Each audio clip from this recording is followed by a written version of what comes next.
The guest is Dr. LMadu, the editor of the Pan-African Journal and a professor of international law. And of course, Dr. LMadu, let's pick up where we left off the last time, dealing with the implications of Chinese economic expansion in Africa. I think you've already laid out the history of China-Africa relationships, but let's talk about the current kind of situation that we find dealing with that relationship. Yeah, you know, what is happening now is that because of China's growth, you know, economically, it needs more goods and services to feed and take care of 1.3 billion population.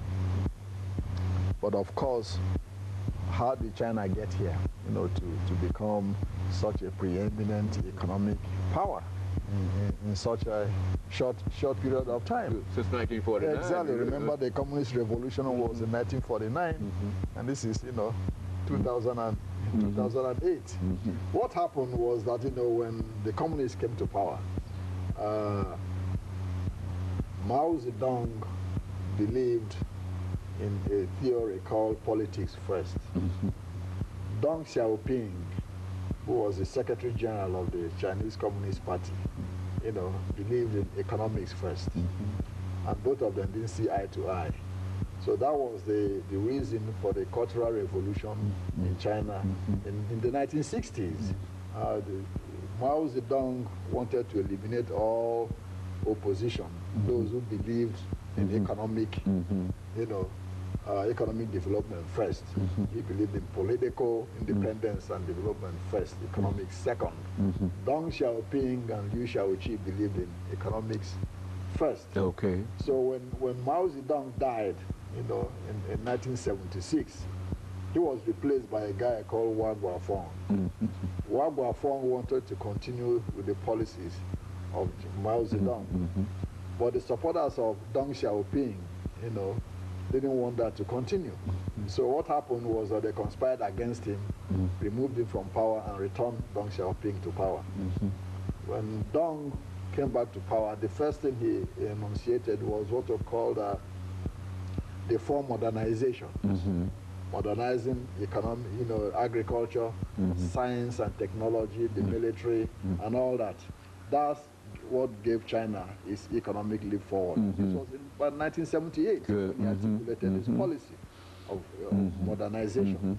You know, because Deng Xiaoping understands that a country cannot develop unless the agricultural sector is developed, because you have to have agricultural products to, you know, feed the people. Exactly, feed the people and feed the industries. And that's why slaves came to the United States and others to build agriculture for industrial takeoff.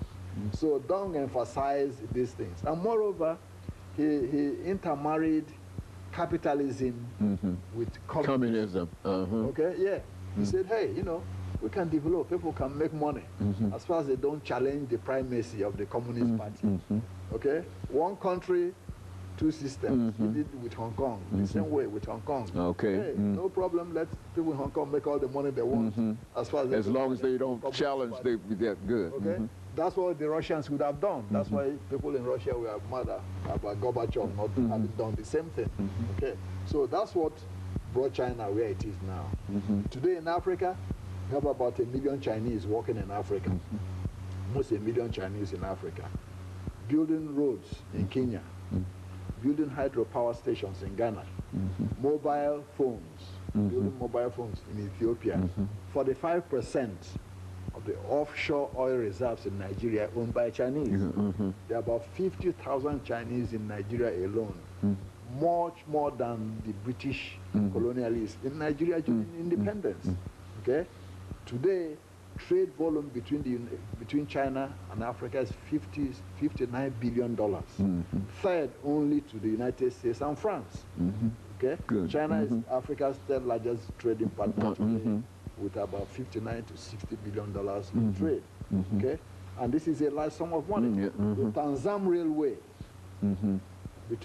that carries, you know, goods from the port of Dar es Salaam to Zambia and the rest, and copper from Zambia to the port in Dar es Salaam, was built by the Chinese free of charge. So that they could get that, exactly. So they could get those products. Landlocked African countries can have access to the sea. That was when the Portuguese were in control of Mozambique. So in case they didn't allow, Zambia and Rhodesia to export through Mozambique, then they can go through, ship it through this. The Chinese did that, and free of charge. Now, in 2000, the first forum on Sino-African relationship was held, in Beijing, with over 48 African presidents attending. Before you normally have Franco-Africa Summit. Every year, France and, these African groups have a meeting. Now, China and Africans all get together. The first one was in 2000. The third one was in 2006. And in fact, after the 2006 meeting, President Hu Jintao of China said, hey, China is going to give African countries about $3 billion in grants and loans, and about $2 billion, in credits, export credits for them to, import Chinese goods. And so that's where the relationship stands today. You have about almost 10,000 Chinese medical personnel in Africa today. Doctors and nurses in Tanzania, in Zambia, in Mozambique, in Somalia, in Ethiopia. All over Africa. You name it, exactly. And in fact, the copper industry in Zambia now is controlled by the Chinese. Yeah, after it collapsed, the Chinese came into resuscitate. So they run the copper district now in Zambia. My goodness. Yeah. So their economic interest in Africa now is very extensive, and this is causing some problems and some anxiety, between the United States and France and Britain. I would imagine that it should be high anxiety. Exactly. Very high anxiety, because the Chinese most of the time give loans to African countries on basis that the United States and France could not. You see. And most of the oil now in the Sudan, in Nigeria, in Angola, in Gabon. France is, China is competing. Dr. LMadu, let's make preparations for this this second commercial break. After we come back, we want to see if we want to deal with the implications of all of these things, because it seems to me that in view of all of the oil that's flowing and the relationship that we have with these other countries, that China really plays a very, very significant role. But nobody seems to say anything about the relationship between Africa and China, even though it's a very crucial kind of relationship. That's correct. And of course, we'll be back with our audience following this very, very short commercial break.